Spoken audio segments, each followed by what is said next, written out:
يا أبت لا تعبد الشيطان يا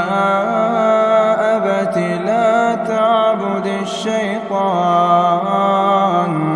إن الشيطان كان للرحمن عصيا يا